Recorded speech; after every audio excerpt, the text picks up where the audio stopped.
Hello, everyone. This is the first episode of the Wally Pod, a show where I interview my peers who are embarking on their careers in areas from investment banking to software engineering to entrepreneurship and more. We explore the lessons they learn navigating college, their plan for future success, and the views they hold on the future of the world as the next generation that is taking the reins.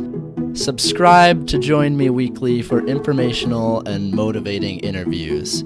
This week, we talk with my good friend Matt Welper discussing his several business ventures, internships, working in Singapore, college advice, and his upcoming job at JPMorgan.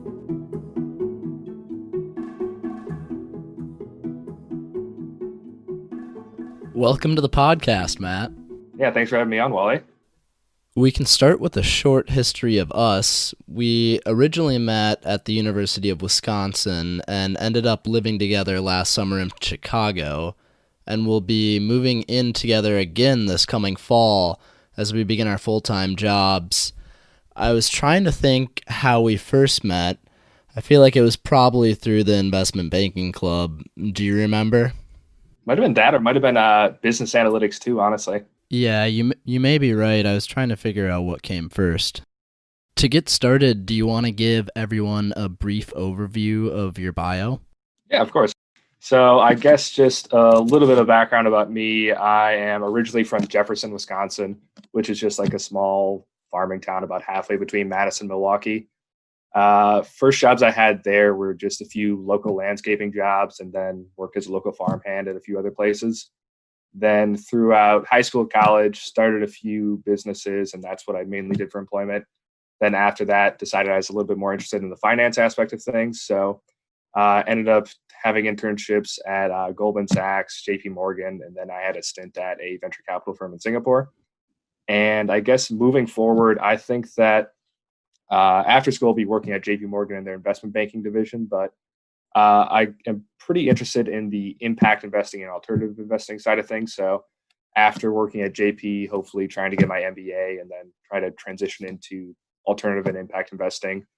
But I guess other than career stuff, as far as interests go, pretty interested in meditation, absolutely love barbecue, big fan of the Colonel's Kentucky Fried Chicken, and spare time, I have like some audiobooks too. All right, awesome. Thanks for that. I've got, I think, most of those things on the list to talk about. And I asked you on here as the first person, not only because I knew you wouldn't mind being like a kind of the guinea pig, but also because you have done so much stuff, much more than many other people could squeeze into college. And I want to start out with some of the companies you've worked on. I know about Premier Student Painting, and I saw on your LinkedIn you have the pizza roller as well. And I know you did an advertising company, and I don't know exactly which one came first, but could you start off with that one and tell us about how it started? Yeah, definitely. So the first one would be a business called Premier Student Painting. I guess if there's any college students listening right now, I'm sure you guys have heard of College Works Painting. They've probably come into a lot of your classes and give you guys a spiel, but basically, it was kind of started off of that premise. College Works Painting basically recruits a lot of college kids, teaches them how to paint, sets up all their contracts for them, everything like that. But they take 45% of every piece of revenue that they make. So I kind of just started this on the assumption that there was not really any College Works kids in the area that I lived. And I really didn't want to pay 45% of everything I made to a, I guess, governing body that didn't really provide that much for revenue.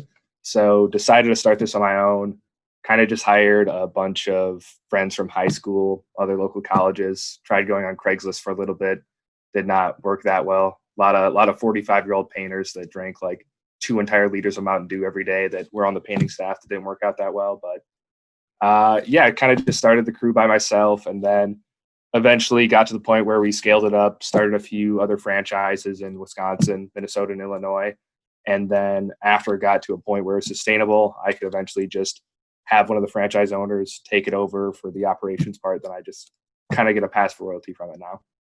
That is super impressive. And so people know this is not just like you started some like neighborhood thing. I read on your LinkedIn that you had over 250,000 in revenue. Was that over how many years you had this thing going for 3 years? So that was just for the 250,000. That was just in the last year that I was actually running it. So that was during the summer of my sophomore year in college. So that was 250,000 in revenue that summer. And then now I think during the last year of operation, when I kind of phased it off, it was at about 100,000 in revenue. But at its peak, it was around 250,000. So could you pretty clearly see from the beginning that there was a huge market that you could tap into, or how did it start out? What was the first summer like? Yeah. So, I mean, I guess right away it seemed a little bit overwhelming because you have all these high schoolers that have never really painted before. And just the idea of sort of having somebody trust you to give them thousands of dollars to somebody you've never met and some high school kid that just showed up on your door didn't immediately seem that scalable. But then after I sort of recruited other people into helping me try to make sales, I realized that it really wasn't that specialized. It was sort of something that really required a lot of volume rather than actually specialized sales skills. Because we actually just got our business by going door to door, asking people if they wanted free paint estimates. And then from there, just almost saying, we're motivated high school students. Could you help us out here? And it was pretty surprising how many people were just willing to help out based on that sales pitch, regardless of us not having any painting experience whatsoever and really not offering that great of a discount. So it was pretty interesting to see how willing people were to actually commit to that. And then once I saw that there wasn't actually that specialized sales skills necessary, it seemed like it was going to be pretty scalable after that. But definitely overwhelming initially, I'd say. I imagine I can't imagine like being a homeowner and just letting someone paint my house that's walked up to my front door and is like a high school kid. Yeah. Because that's a big deal. Like I I imagine down the road you could show people all the work that you've done and maybe you had customer testimonials, but at the beginning, how did you get people to trust you? Like how did you go about talking, like walking up to the door and eventually making a sale just right off the bat there? Yeah. So, I mean, there's like so many like guesses and checks of like theories that like worked better for sales and what didn't. But I mean, I think the main thing that it came down to was going to a large amount of doors, because I would guess that if we knocked on 100 doors, maybe like one person would say yes on a good day. So I guess just being brutally okay with rejection was kind of like the big thing that you had to get over. And then other than that, it seemed like points of contact was a big deal. Just instead of doing it all at once, like knocking on someone's door, asking if they want a free paint estimate, and then giving them the estimate, sort of giving them the sales pitch, we kind of segregated it out. So we made sure we got the yes and then established a future date of contact. And then just sort of as we established like different points of contacts throughout the sales process, it seemed like that really increased the odds of success. It seems like they became a lot more invested in the process by just saying yes so many different times. And then it seemed like at a certain point, they're almost just entrenched beyond a point of return. So it seemed like that helped a little bit. Yeah, that makes sense. But did you enjoy the sales experience, and if so, why is that not a career that you decided to pursue right out of college, a more directly sales oriented career? Yeah, I would say that initially I definitely enjoyed the sales experience. I think that like when you go knocking on everybody's doors and you get 50 no's in a row, it definitely takes a little bit of a blow to you. But when you actually get into somebody's house and connect with them, and for our down payments, just so we could buy the paint and supplies for everything, we usually ask for a 25% down payment. So I guess just kind of the feeling that you get when you just ask somebody that you've never met before for, let's say, like $1,000 to $1,200, and then they trust you so much just based on that initial contact that they're willing to give it to you, despite no actual guarantee that you're not just going to run off with their money. I think that establishing that kind of intimate connection with people is actually pretty interesting. And I think that the sales aspect really developed social skills beyond just trying to get people's deposits. It seemed like there was an actual legitimate connection that needed to be with people in order for them to trust you. So I think that was really interesting. But I think the thing that made me really not want to pursue it is that it's kind of hard in your free time, just knowing that any time that you're spending relaxing, you could sort of kind of calculate how much money you're missing out on, which seems like it'd be really hard and kind of unsustainable. Like when you're 30 or 40, just realizing that spending time with your kids or something, you could just be out there making sales. So I think that's kind of like a frustrating opportunity cost I always have over your head. Yeah, that makes sense. I'm laughing a little Yeah. bit because you picked a career that now you just get to have all your time for work and have a fixed salary for it. Exactly. But then, yeah, I kind of almost like the lack of control with that though. Just like knowing that it's like not up to my discretion to how much I want to work, which sounds like a little bit perverse and kind of counterintuitive, but I don't know. Makes sense a little bit, I guess. I think it makes sense. I've heard that a lot from salespeople. It's hard to ever turn it off. Yeah.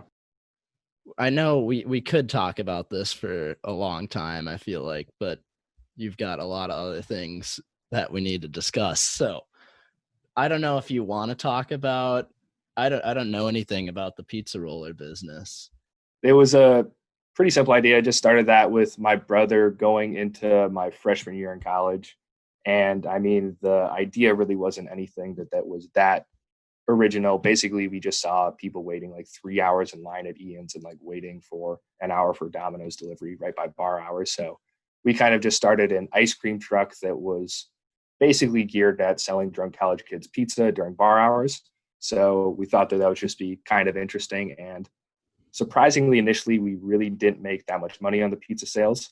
There was just so many logistical issues. The vehicle didn't work properly, but then eventually we found out that we could just sell out the sides of the vehicle for advertising space just because the vehicle was just so damn loud and annoying, had LED lights and just some dude with a megaphone yelling at drunk college kids that everybody was looking at it. So figured it'd be a great way to advertise. So eventually we just got a sponsorship from JSM Properties, which made the business easier to sort of sell, and then ended up selling it to Rosati's Pizzas in Chicago. So was that the main form of the company's income, just the advertising then on the side? Damn near all of it. We were basically just like an advertising business that also sold pizza. That's really funny. And is that what kind of rolled into your advertising company idea? Yeah, almost. That's exactly it, actually. So the advertising business was almost just like Craigslist, but for advertising. Basically, if you have any ad space, kind of like we did with the pizza roller, we would post the size of the vehicle on the website, and then companies would bid on the advertising space. And then after 7 days, basically the highest bidder would be able to post on the advertising space, and then we would just connect the buyer and the seller and then take a transaction fee from both parties. Mm-hmm. That makes sense. I skipped over this a little bit, but you mentioned that you sold the pizza roller to Rosati's. Tell us about how that happened and what ended up happening with selling to another company in that whole process, because that's kind of what you're going into now full time at a bigger scale. Yeah. So uh, initially, we for the pizza roller, we didn't make our own pizza. We just got it from local pizza suppliers, and we had reached out to Rosati's initially to see if they wanted to supply us pizza. And they always kind of had a back and forth exchange with us, just seeing if we ended up wanting to switch because we went with a different pizza provider called Felbo's in Middleton. But we kind of established a pre-existing relationship with them. And then after a while, once they found out that we had the advertising deal that was signed for 3 to 4 years, then it kind of interested them because they could have that recurring source of revenue. And then it also made the business a lot more easy to value just because we had absolutely zero revenue besides that advertising deal. So just the fact that we had that pre-existing relationship and an extremely unprecedentedly consistent revenue stream, I think that made the business pretty easy to sell, especially since we already had our foot in the door with them. So, high level here, most college kids will just find a job to work for someone else for an hourly pay. What do you think motivated you to start these companies, and why did you think that was a better path for you to go down than, say, just working an hourly job somewhere? I guess like initially what got me into it just was that, I mean, I was like 16 when I started the first one, and that was just that you can make so much more money doing the starting your own business. But then after actually starting the first one, it just kind of made me realize how easy it was to actually start the business. I mean, all you have to do is start an LLC, pay like $100, and then you officially just separate all of your assets from the business, and you have no risk to it whatsoever. So just having that ability to pay $100 and then be able to start a company that has actually no risk to any of your personal assets, I thought was pretty dang cool how you could just start it like that. So I think that the creativity that allowed you to have was pretty interesting. I think that the job that I had right before I started my first business, I was just working as a drive-in theater employee. And I think it was just overall a lot less stimulating. So I think that initially is probably just because of the money. And then afterwards, I just realized how much creativity and freedom it allows you, especially in college when you don't really have that much flexibility when it comes to also having to accommodate classes. So I think that it was just really allowed a lot of freedom and creativity beyond just a standard hourly job. That I think that's kind of what kept me interested in starting more businesses. Do you have anything going on right now, or are you thinking of any ideas for down the road that you're really interested in and in running a company for? In terms of actually like an operational business idea, not terribly. There's always it's always kind of fun to like throw ideas around and just kind of conceptualize things like that. But if I had to guess, I would say that if I were to start a business after I get my MBA or after banking or something like that, I'd have to say that it'd likely be sort of some type of investment fund. I think just having the connection with institutional investors through an MBA program and investment banking, it seems like it'd be pretty easy to get funding and then just be able to take a management fee from that. But I guess at the time I'd be pretty much open to anything. I think I definitely could not see myself not being in some entrepreneurial role after I'm 40. So just have to see what route I go down with that. Yeah.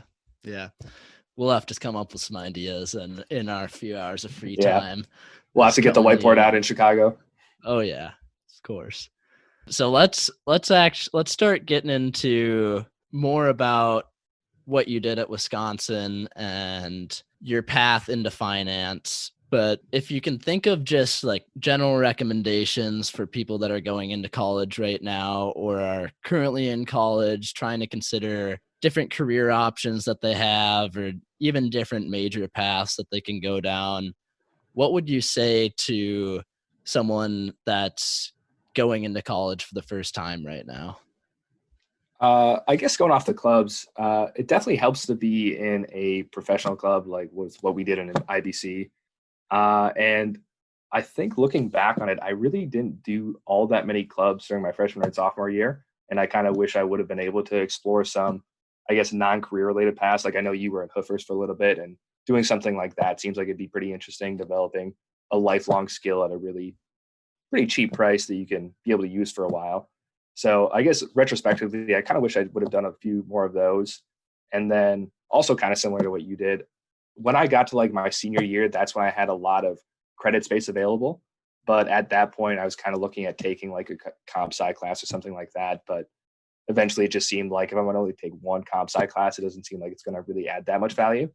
So I would say something that I wish I would have done would be exploring different minor and different certificate career paths during your freshman and sophomore year, kind of seeing if there is something that you can actually develop as a sustainable skill rather than just taking one class and waiting towards your senior year. So I would say that's something that I definitely wish I would have done. But then also just in general, diversifying away from just one career path, I think is a great idea. I don't think it needs to be something structured through the university. For example, I think if you have any leisure time and you're looking for something to read or something to explore further, I would definitely recommend doing something beyond just finance, engineering, or whatever your initial major is. I think that if you just are within the framework of the goals that you set initially when you were a freshman, it's kind of hard to see if you actually chose the right goals. I think you need some time to reevaluate and see what your actual life goals are beyond your career. So sort of exploring some self-development your later junior and senior years, maybe once you have your internships locked up, I think is incredibly valuable and something that I'm definitely glad I did at least. Yeah, that makes sense. And I definitely agree with what you said. And I am happy I also got to have some sort of more recreational club experience, like you said, because colleges have so many resources and these clubs often get funded by the universities. And oftentimes you can participate in a lot of things that would be unreachable financially as a college student. So throughout college, you obviously did well and had internships throughout, but what were some of the biggest challenges you had and how did you overcome them, and what recommendations do you have for people to either avoid them or to overcome them? I would say, I guess going in chronological order, I guess freshman year, when you're kind of thinking about college, you don't really think about how much downtime you actually have.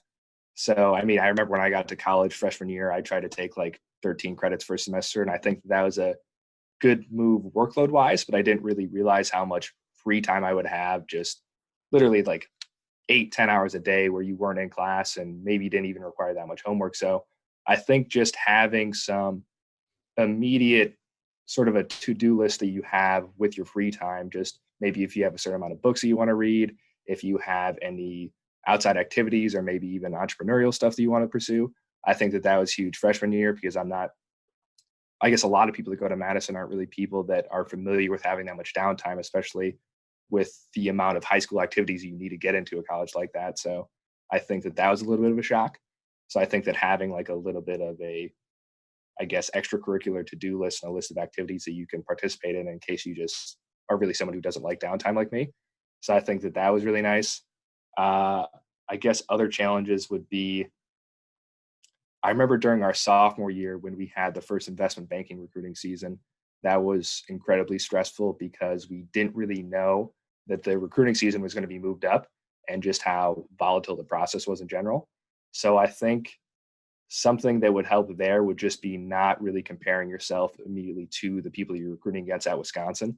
Just realizing that 3 to 4 years down the road from now, you're not actually going to be really in that close of contact with a lot of them. So comparing yourselves right now is pretty arbitrary and really not that relevant to your future career and how you're going to be comparing yourself then. So I think just taking a step back and realizing that these aren't your competitors, that can help you out in the process. I think that was probably something I wish I would have realized more at the time.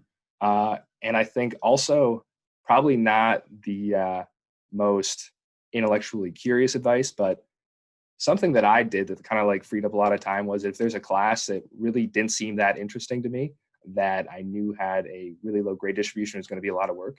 I usually just took that at another university. I think people really don't give that much credit, but I know I took like biz law, marketing, and like all the classes I really didn't want to take. I knew were going to be very intense workloads. I took those at other schools. I don't know if that's exactly the best thing that you can do from a well-rounded standpoint, but I think that that freed up a lot of time for me to be able to sort of read leisurely and look into subjects that really were probably going to be more helpful to me overall in life. So I think just sort of not being pressured into avoiding loopholes, I would say, is kind of something I'm glad I did. Not sure how well that advice would hold up, but something that I kind of stick to.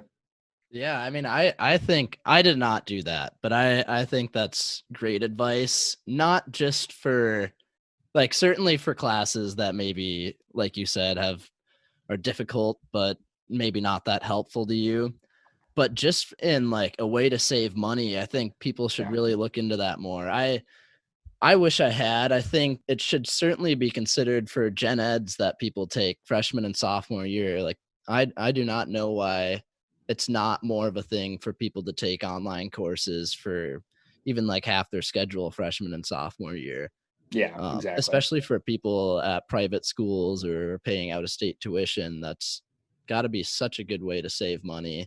And I think we're going to see a lot more of that in years to come, especially as online school becomes much more prevalent. Oh, for sure. Yeah. You talked a little bit about investment banking recruiting, and we'll get to that in a minute, but why don't you tell us about how you got interested in finance and how you ended up getting your first internship? Yeah. So I guess like interested in finance initially, I'd say when I was younger, probably like 8 or 10, my grandpa was a farmer and he kind of always liked to trade in corn futures, mainly just because he loved gambling. But that kind of got me interested in the whole process of actually learning about finance. And then after that, it's just kind of a gradual increase, just made a lot of sense. I mean, you remember those career surveys you had to take freshman year that told you like, you fill out that you like math and you like a bunch of other stuff. They told you should go into finance. Like, sure, sounds good to me. But then after that, it just kind of progressed naturally.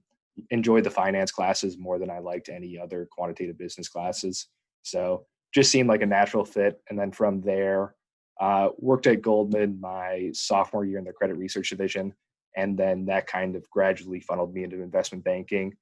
Realized that it was kind of at the pace that I wanted it to be, and really in advising on deals that I found pretty interesting. So I think that it was kind of a natural progression.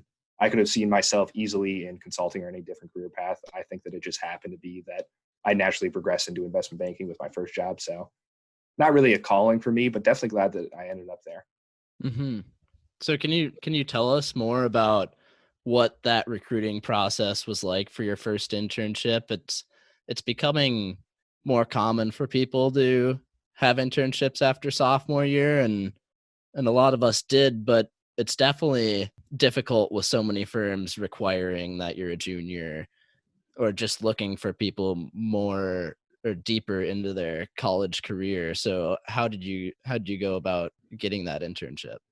Yeah, I gotta still think that, I mean, for junior year, it's a little bit different for internships because you can do a lot more networking and you have a lot of control over it. But for sophomore year internships, I gotta think it's just fishing with a net instead of a line.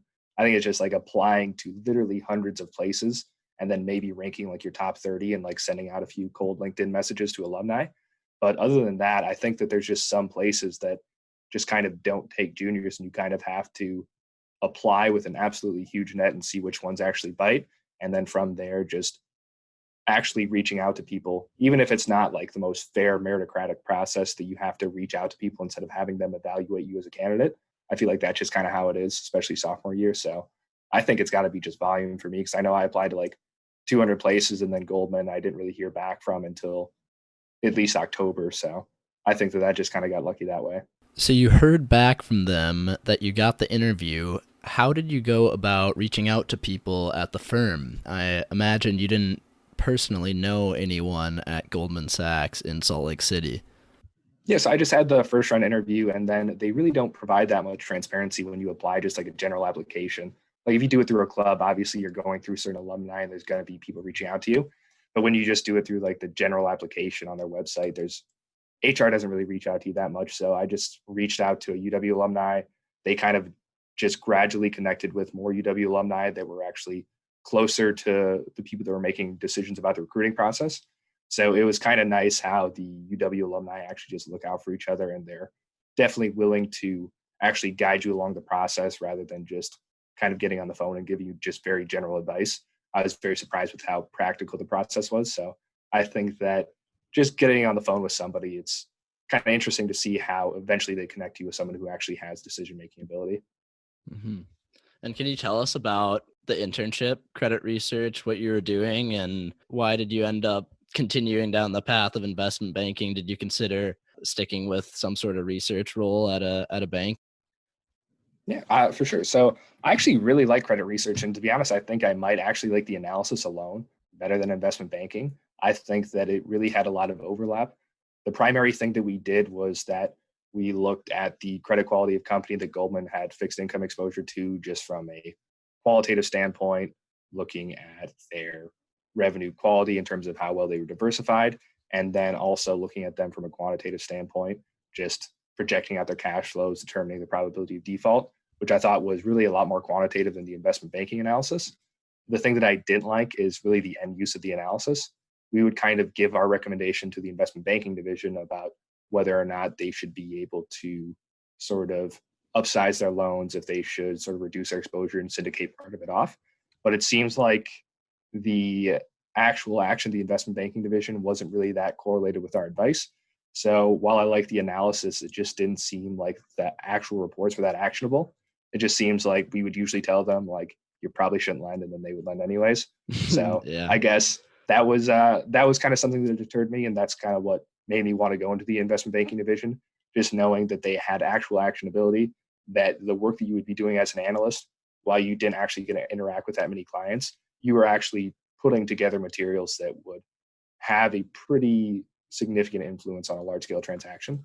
So I thought that was pretty cool, just the impact that you would have, whether or not it's actually you making decisions, at least your work is having an impact on a lot of people. Yeah, I think that's a big draw for a lot of people, just being on the front lines and actually seeing results for a lot of the work that you get to do. Yeah. You were in Salt Lake City for that internship. Did you enjoy it there? Is it somewhere you could see yourself living? I thought Salt Lake City, like I know the thing that really deters me from actually working there full time is really the cost of living adjustment that they give on their salaries. Like, I mean, New York to Chicago is basically the same compensation, even though Chicago and Salt Lake City have very similar cost of living. But for example, like the risk division in Chicago, they get paid 80,000 to start, New York 80,000 to start, and then in Salt Lake City it's like 55,000. So even though the cost of living is pretty similar, they really kind of put it downwards a lot. So that was a little bit surprising. I know it's like kind of shallow to say, but I mean, when it's that much of a difference, it's going to pretty significantly impact your decision. But in terms of working there for a summer, I highly recommend it. I think that especially if you're going to be working in New York or Chicago for your junior year, I think Salt Lake City has absolutely gorgeous nature, probably like the best hiking I've ever had in my life. Really relaxing, pretty laid back people, but also people that were very intellectually curious. So I thought that was kind of a nice mix. All the beers capped at 3%, which was an absolute travesty. There was about one liquor store in the entire town. But other than that, I think that it was a great place to live for a summer, but probably not beyond that unless I was like over 40 or 50. But I thought it was really great for a summer. Yeah, you got to be all right with not going to the bars too often. But I love Yeah. Salt Lake City from the times I've been there. Oh yeah. Especially, I mean, it's like really close to like a bunch of gorgeous hiking, like 3 hours away from like Zion, Arches, all that stuff. So pretty dang good location actually. Yeah, I could totally see myself trying it out down the road. But we've got another internship to talk about.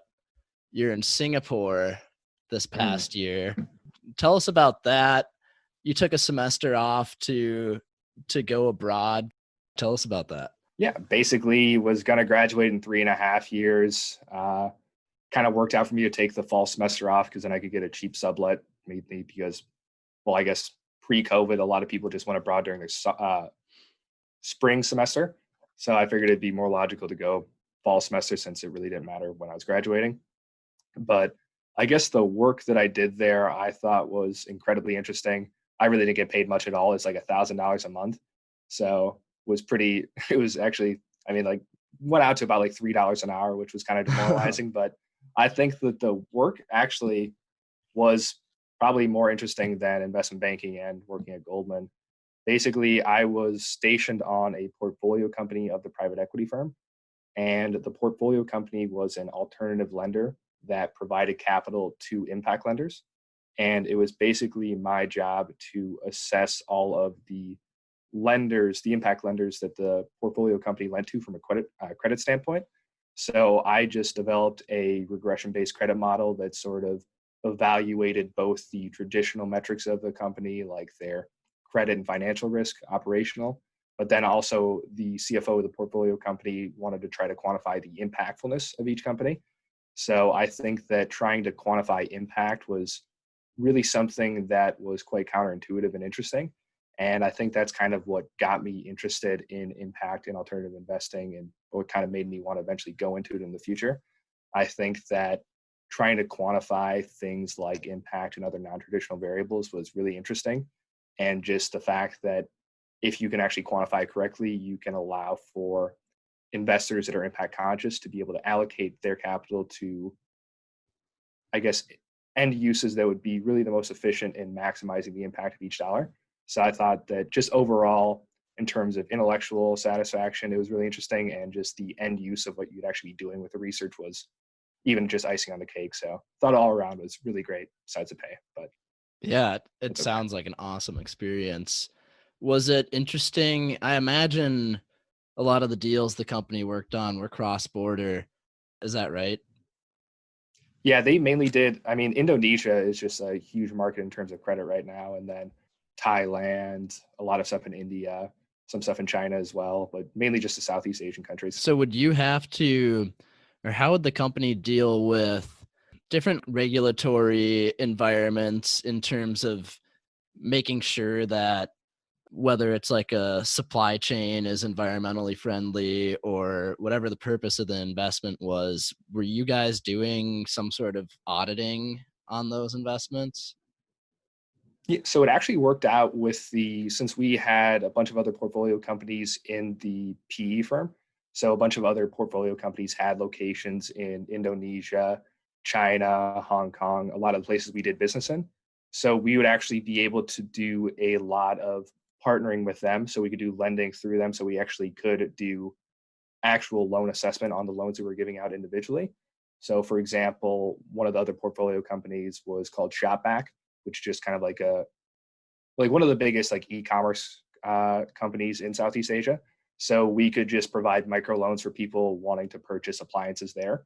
So since we could actually assess the loans there, like through one of the portfolio companies, it kind of made it easier to audit how, I guess, independent lenders were actually operating. So it sort of made it easier to actually audit since we had similar companies pretty nearby.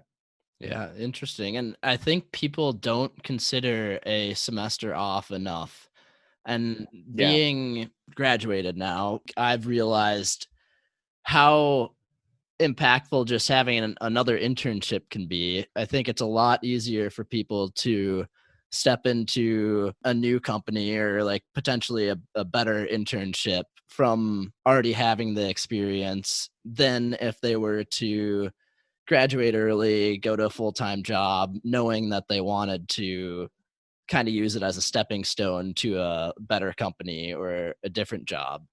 So I think that's something a lot more people should consider is trying to squeeze in another internship or getting a semester in a different country to try it out. Because I studied abroad and I certainly recommend to everyone to try that experience out and live in a different country for a few months. Yeah, no, I totally agree because I think like your first few years in college, I don't think you kind of really understand how much a lot of your career decisions are kind of just based on coincidental interactions with friends who kind of happen to be going down the similar path. Mhm. So I think that kind of removing yourself from that for a semester and reevaluating your life priorities is tremendously helpful, can kind of make you maximize those last few years of college now that you have a different perspective. Yeah, definitely. So let's talk more about your JPMorgan internship now. And you mentioned earlier, we both went through recruiting for our after junior year internships during sophomore year, before our after sophomore year internships, which was really interesting. And I think most banks have decided to push it back to at least the summer again. But do you want to talk about your experience during that semester recruiting for that internship? And then we can get into more about the internship in general. Oh, definitely. So, yeah, kind of like you're saying, like the year before we obviously had to recruit, it seemed like they were always doing it fall semester junior year, Hmm. right? No, sorry. Yeah, fall semester junior year for the recruiting. But then all of a sudden I think it was Rothschild that just sprang it upon us that they're going to do their interviews in like a week. And they told us that in basically March, I remember. And then it was kind of nice to see that everybody in IBC was equally stressed out, just wondering what the hell was going on. So I think that was somehow slightly comforting that everybody else was equally stressed out. But I think that either way, we had been doing the interview prep since the fall of sophomore year, just gradually. I think that it just sort of forced us to expedite the process a little bit. And just knowing that you're going to be gauged off of a little bit everybody relative, like in different campuses, but you're mainly just gauged relative to people in the UW campus, I feel like that you're interviewing with, at least preliminarily. So I think that was relatively comforting. But I think that it would really help during the investment banking process to kind of step back and realize what your long-term goal is, because I think that people that really want to do investment banking don't really know exactly what they want to do after. They just kind of like it because of the optionality. But I feel like you can, like worst case scenario, if you were in an investment banking club and you didn't get the investment banking offer, I think that you can get to a similar path in very, I guess, less intensive ways. So I think that stressing out about the investment banking job and like actually getting an internship is kind of over exaggerated. Just knowing that if you went to even like some corporate finance shop and then eventually lateraled up, like worst case scenario, you would lose maybe 1 to 2 years less of optionality that over the scheme of things, over a 60-year career isn't really that much of a deal. So I think that taking a step back and realizing the worst case scenario of the recruiting process really isn't as bad as it's perceived to be.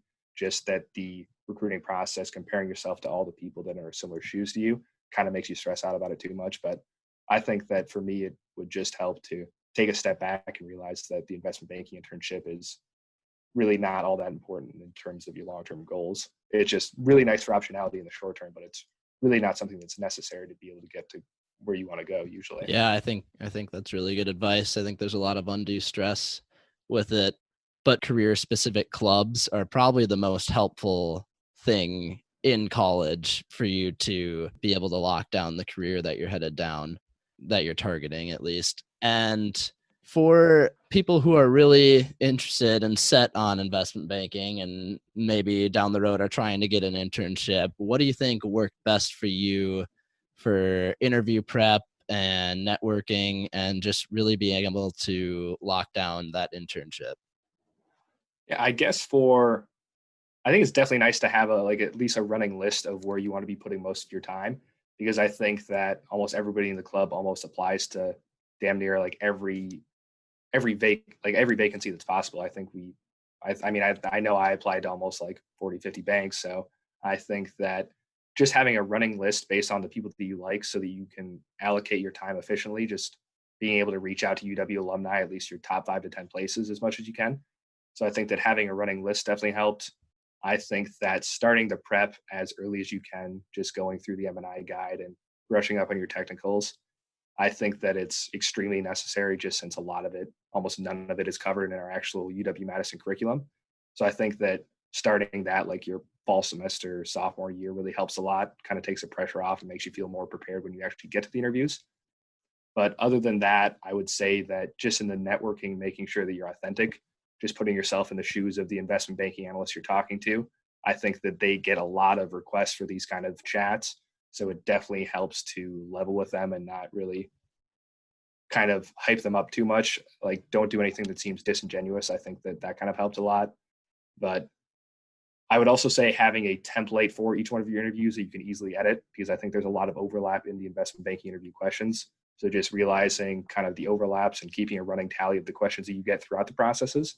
I think that really the best way to reduce interview stress is by preparing as much as possible. So I'd say that having the template was probably the thing that eased my attention the most out of anything. Yeah, I think that's really good advice, especially about being genuine and not sounding like a robot when you're networking, because you definitely have to realize that everyone's doing the same thing. So you got to find out a way to stand out, and to do that, you have to have the people like you that you're talking to. Yeah, that's the other thing too, because even if you don't like networking, there are pretty much every investment banking analyst gets reached out to. So if you don't like networking, it kind of helps to reach out to somebody that also doesn't seem like they like networking, honestly.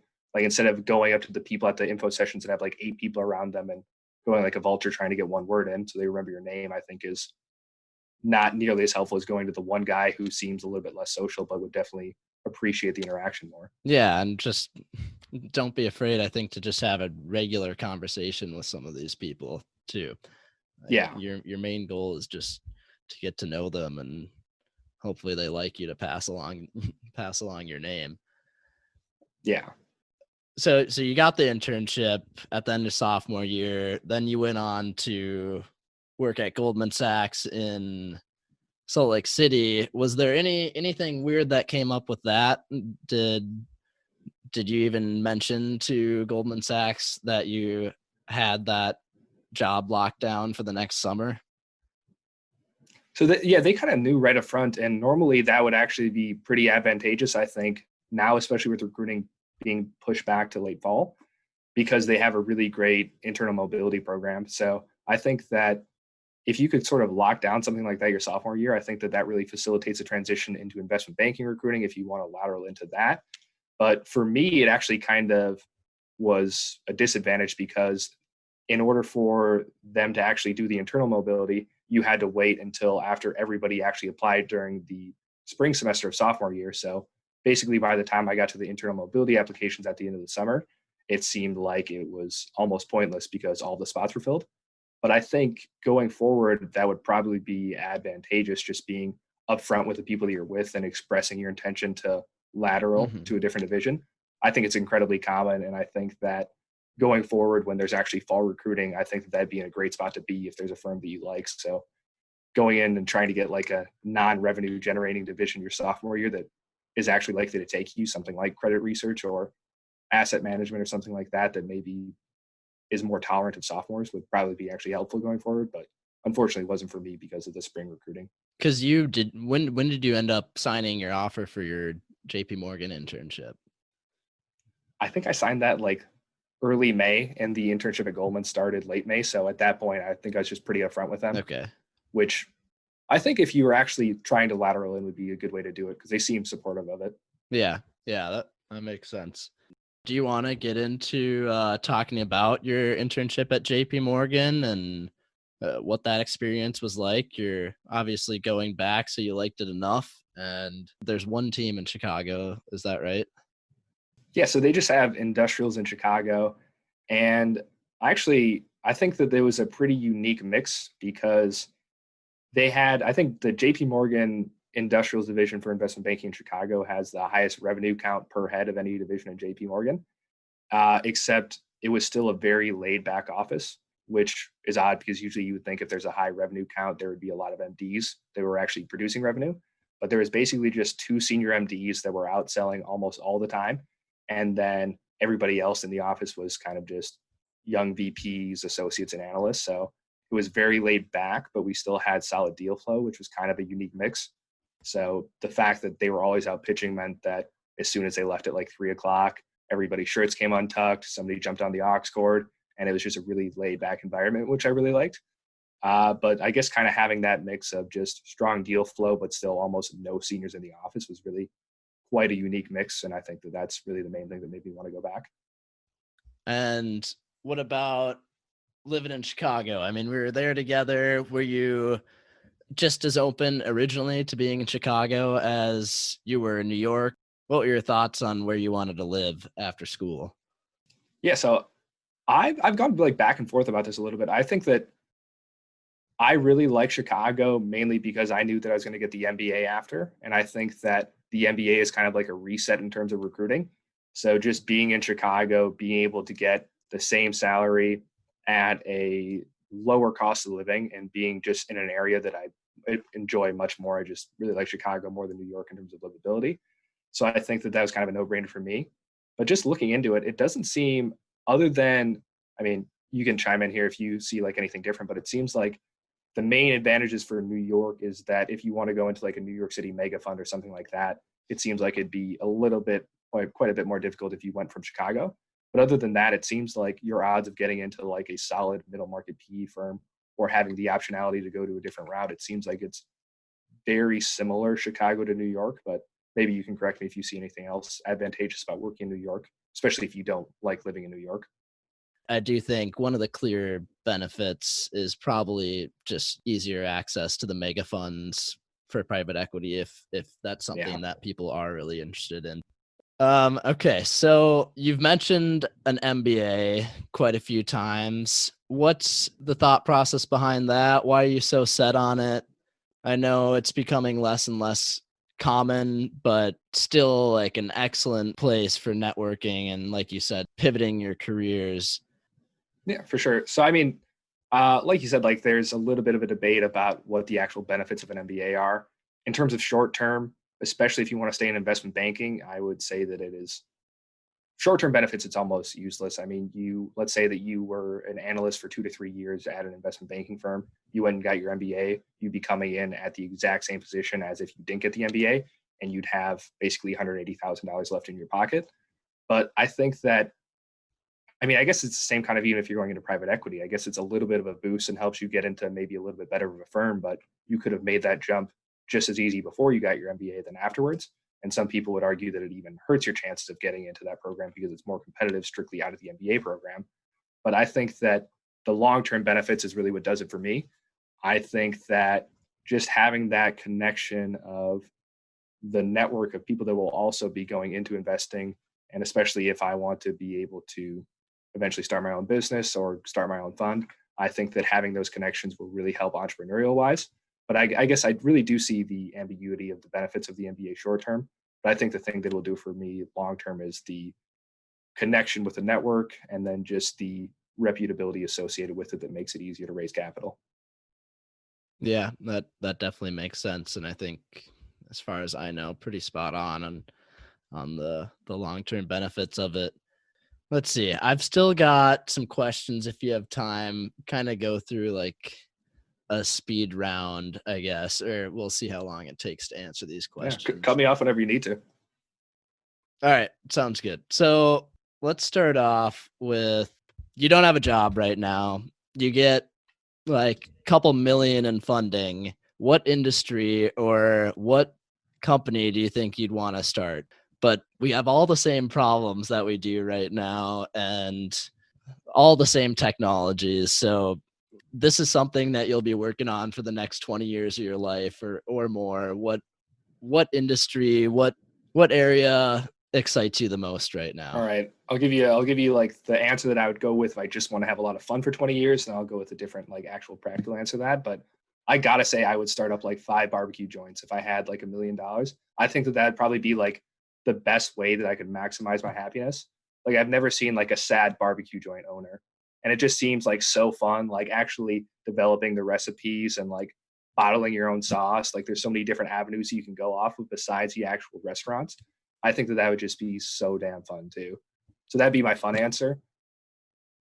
If you don't have a barbecue restaurant one day, I'm gonna be so Honestly, sad. I'm like, I could not imagine not having one. They like for a retirement plan, that seems like it'd be so sick. But I guess the practical answer would be like, considering like if we had like the same problems we do now, I think that honestly the impact lending space is really interesting. I think that there's pretty easy ways to provide productive assets to companies that also distribute it. So not even you having to make the investments to like the end users, like the microfinancing companies in Indonesia that provide the loans to farmers. Like you don't actually have to give it directly to the farmers. I think that just sort of distributing it to alternative lenders and microfinance companies in those areas would be really interesting. I think it'd be pretty cool analysis to be stimulating, and then also just the best way to solve the existing problems that you mentioned that exist in this hypothetical scenario. So I think I'd go with that. Yeah, I think that's interesting. I think that's such a cool space because you're really just empowering people that way Yeah. by providing them with capital they need. Well, I mean, yeah, it's just like amazing, like the kind of yields that they're working with that are like, I mean, in the when I was working in Singapore, like the companies that we're lending to, like we were lending at like 18 to 20%, and the default rates were really pretty shockingly low. It just they're so underbanked that they don't have any better access to credit. So Hmm. when people think like impact investing, they usually think equity wise, but I think that the credit side of it is really quite interesting and provides yields that are almost more attractive, honestly. Hmm. How about if you could have dinner with three people, dead or alive, who would you have it with? Ooh, are they like all together or are they separate? Yeah, you can do it however you want. Probably three separate dinners. But if you think they'd be a cool group to talk to together, then you can have that. I'd go Dalai Lama for one of them, definitely. I think that he's probably favorite author. I think that he has like a really kind of balancing aspect for like the rest of the people that I would invite that would probably be more business related. I think he's can sort of be a good mediator between parties. The next one I think would be Malcolm Gladwell. I think he's probably another one of my favorite authors. Also a good mix. I think he tells really interesting stories. So that'd be kind of another interesting person to have on. And then I guess you'll probably eat this one up, but Elon Musk, I think kind of hard to leave off. I mean, just for pure entertainment purposes, I think that he probably wouldn't be able to like articulate any like interesting concepts to me that I'd like be able to understand. But I think he'd just be like a great like person to like have banter with the other two people. So I think I'd go Gladwell, Dalai Lama, and Elon Musk. You'd have them together. You think they'd get along enough to Yeah, to have dinner with you and be able to have a good conversation? yeah. It's like the unpopular table at the wedding party. I just like insert myself into that one. So I think it'd be pretty cool. That would be an interesting dinner for sure. How about if you were to do any other profession right now besides investment banking, what would you do?